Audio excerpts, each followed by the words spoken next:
Hello students, मैं doctor Manorama त्यागी मनोविज्ञान विषय में बीए पार्ट सेकंड के स्टूडेंट्स को आज पढ़ाऊंगी सेकंड पेपर, जिसका नाम है मनोविज्ञान में सांख्यिकी। इस पेपर का जो फर्स्ट चैप्टर है वो है मनोविज्ञान में सांख्यिकी का अर्थ एवं परिभाषा।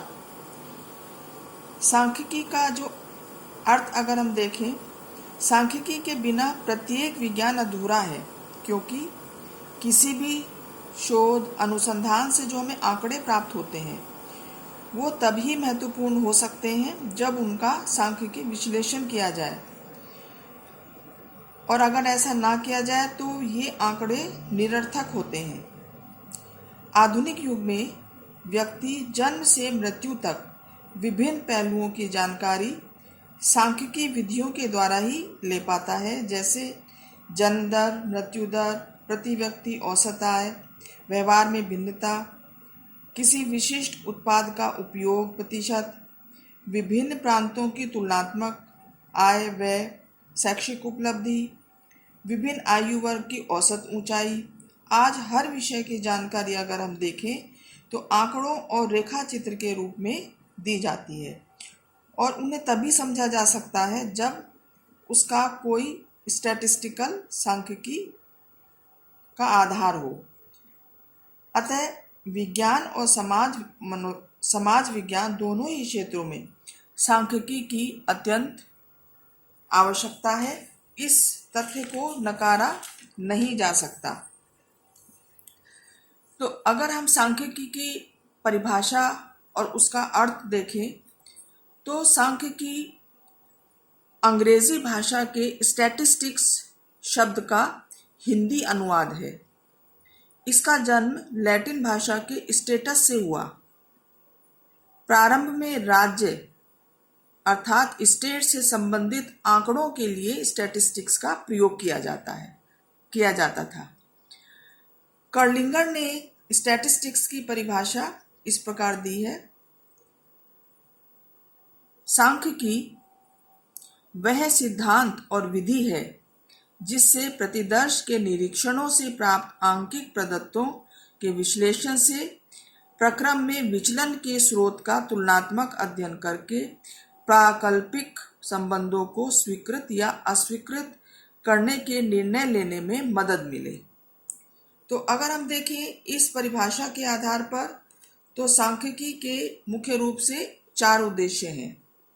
पहला जो उद्देश्य है वो है आंकड़ों की वृहत गणनाओं का प्रबंधन एवं समझने योग्य रूप में संशोधित करना। अर्थात आंकड़े जो हैं वो बिखरे हुए होते हैं और उनका विश्लेषण करने के लिए उनका प्रबंधन करना आवश्यक है और उसको इस रूप में परिवर्तित करना आवश्यक है जिससे कि उसका स्टैटिस्टिकल एनालिसिस हम कर सकें। दूसरा जो उद्देश्य है वो है समष्टि अर्थात जनसंख्या एवं प्रतिदर्श के अध्ययन में मदद करना, कि जनसंख्या के ऊपर बहुत सारे अध्ययन होते हैं, तो उनसे जो प्राप्त निष्कर्ष है उसको समझने के लिए हमें स्टैटिस्टिक्स के मदद की आवश्यकता होती है। तीसरा जो उद्देश्य है वो है निर्णय लेने में मदद करना, कि किसी भी चीज के बारे में निर्णय लेने में स्टैटिस्टिक्स हमारी मदद करता है। चौथा जो है इसका उद्देश्य वो है निरीक्षणात्मक प्रदत्तों से विश्वसनीय अनुमान करने में सहायक, क्योंकि स्टैटिस्टिक्स के माध्यम से जो हम निष्कर्ष निकालते हैं वो बहुत ही विश्वसनीय होते हैं। इसलिए हम किसी भी घटना, किसी व्यवहार, किसी स्थिति के बारे में हम सही अनुमान लगा सकते हैं। तो इस तरह से प्रारंभ में सांख्यिकी को गणित की एक शाखा समझा जाता था, परंतु आज इसे एक स्वतंत्र विषय के रूप में माना जाता है और इसका अन्य विज्ञानों के जो शोध कार्य हैं, रिसर्च वर्क है, उनमें भी महत्वपूर्ण योगदान है। मनोविज्ञान, शिक्षा शास्त्र, आयुर्विज्ञान, अर्थशास्त्र, जीवशास्त्र, समाजशास्त्र, ज्योतिष शास्त्र, अभियांत्रिकी, भौतिक शास्त्र आदि विषय अपने अपने क्षेत्रों में अपने अध्ययनों से संबंधित जो आंकड़े हैं उनको सार्थक बनाने के लिए सांख्यिकी विधियों का प्रयोग करना आवश्यक हो जाता है। तो ये हुआ आपका सांख्यिकी का अर्थ, उसकी परिभाषा और उसके उद्देश्य। इसके बाद बात आती है सांख्यिकी की क्या उपयोगिता है। क्योंकि देखा जाए आज हर क्षेत्र में जितने भी अनुसंधान, जितने भी कार्य हो रहे हैं उनका सभी का स्टैटिस्टिकल एनालिसिस करना जरूरी है, तभी हम किसी निष्कर्ष पर पहुंच सकते हैं। तो सांख्यिकी का आज के समय में हर क्षेत्र में उपयोग है। आज के अनुसंधान के युग में सांख्यिकी के उपयोग के बिना किसी भी विज्ञान की कल्पना, अगर हम कहें, कल्पना करना असंभव है। रिसर्च के प्रत्येक स्टेप्स पर सांख्यिकी का प्रभाव रहता है। और सांख्यिकी अगर उपयोगिता को हम देखें तो इसकी जो उपयोगिता है उसमें सबसे पहला जो उपयोगिता है वो है प्रदत्तों को अर्थपूर्ण एवं व्यवस्थित रूप से प्रस्तुत करना। सबसे पहली उपयोगिता इसकी है कि जो भी हमारे पास आंकड़े उत्पन्न होते हैं, मान लीजिए हमें किसी आयु वर्ग के विद्यार्थियों के ऊपर बुद्धि लब्धि का परीक्षण करना है और ये पता लगाना है कि मान लीजिए 10 वर्ष के बच्चों में की औसत बुद्धि लब्धि क्या होती है। तो इसके लिए हम एक बड़े सैंपल पर अध्ययन करेंगे और जो इंटेलिजेंस टेस्ट है उस पर अप्लाई करके जो हमें आंकड़े मिलेंगे, तो वो आंकड़े बिखरे हुए होते हैं, उनको हम स्टैटिस्टिक्स के माध्यम से उनको हम व्यवस्थित करेंगे। व्यवस्थित करने के लिए बहुत सारे तरीके हो सकते हैं, जैसे आवर्ती वितरण बनाना, रेखा चित्र बनाना। अधिकतर आवर्ती वितरण बनाकर ही इन आंकड़ों को व्यवस्थित किया जाता है, क्योंकि इसके आधार पर ही आगे मीन, मीडियन, मोड आदि जो सांख्यिकी विश्लेषण है वो किए जाते हैं। दूसरा जो इसका उपयोगिता है वो है प्रदत्तों को संक्षिप्त रूप में प्रस्तुत करना।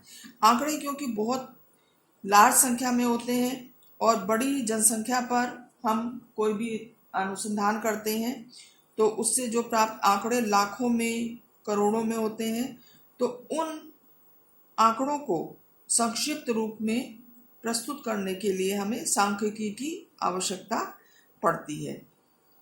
इसी तरह से जो तीसरा इसका उपयोगिता है वो है दिशा निर्देशित करना। दिशा निर्देशित करना मतलब सांख्यिकी विधियों का उपयोग करके हम निश्चित निष्कर्ष पर पहुंच सकते हैं और इससे हमें सही दिशा का ज्ञान प्राप्त होता है। अगली जो उपयोगिता है सांख्यिकी वो है पूर्व कथन करना।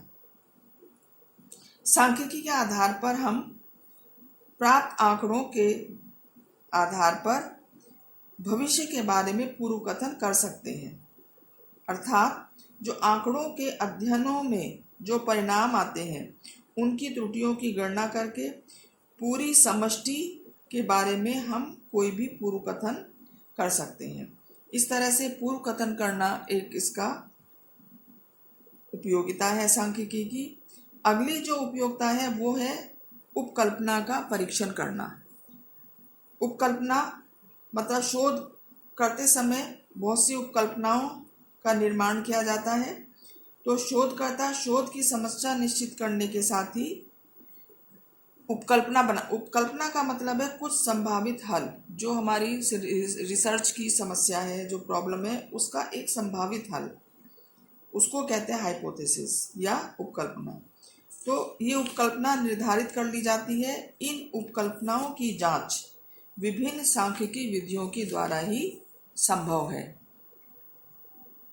अगला जो उपयोगिता है वो है कारण प्रभाव संबंध स्थापित करना। कारण प्रभाव से मतलब कॉज इफेक्ट रिलेशन।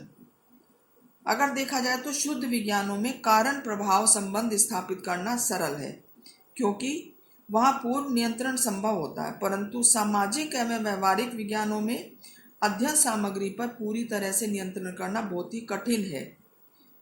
क्योंकि मनोविज्ञान व्यवहार का विज्ञान है और व्यवहार में हमेशा विचलन होता रहता है। तो जो भी व्यवहारिक विज्ञान है उसकी जो अध्ययन सामग्री है वो बहुत ही कठिन होती है। तो इन परिस्थितियों में सांख्यिकी विधियों की सहायता से हम कारण प्रभाव का निर्धारण कर सकते हैं। इन विधियों द्वारा कई जटिल समस्याओं का विश्लेषण भी किया जा सकता है और इन विधियों द्वारा निश्चित निष्कर्षों पर पहुंचा जा सकता है। तो इस तरह से आज के इस वीडियो में मैंने आपको बताया सांख्यिकी किसे कहते हैं, सांख्यिकी का क्या अर्थ है, उसकी परिभाषा क्या है और सांख्यिकी की उपयोगिता क्या है। अगले वीडियो में मैं आपको बताऊंगी कि मापन के स्तर या लेवल ऑफ मेजरमेंट और जिनको स्केल्स भी कहते हैं मापनियाँ, वो क्या हैं और कितने प्रकार की होती हैं।